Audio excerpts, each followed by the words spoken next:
To cut fabric shapes using your Cricut Maker, first you will need to insert your rotary blade into tool slot B and close the clamp, making sure the blade housing is aligned and secure in the machine.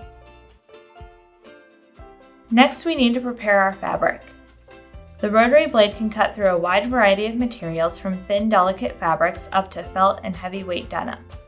Here I'm using quilting weight cotton that I've cut down to the size of my mat, which is 12 by 12. There is also a 12 by 24 inch mat if you are cutting larger pieces. I'm going to use this brayer to smooth out the fabric and make sure it's secure on my mat.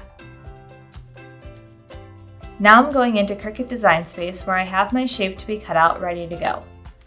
The rotary cutter can cut pretty intricate shapes, but it cannot cut anything smaller than 1/4 of an inch.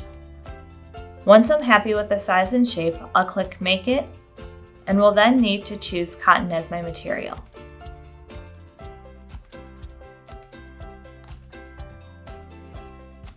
Then I can load my mat into the maker and let the machine do the rest of the work.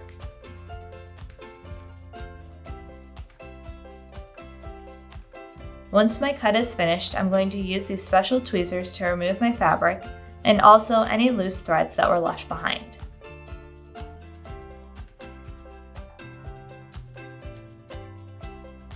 If you are cutting a shape to be used as an applique, you may want a fusible adhesive on the back to adhere it to your project.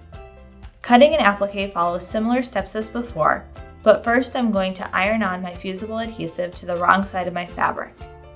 Then I'm going to remove the paper backing and apply my fabric to the cutting mat right side down so that the shiny fusible adhesive is facing me.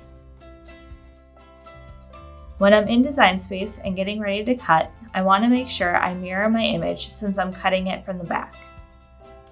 Once the cut is done, I can remove my applique from the mat and iron it onto my project.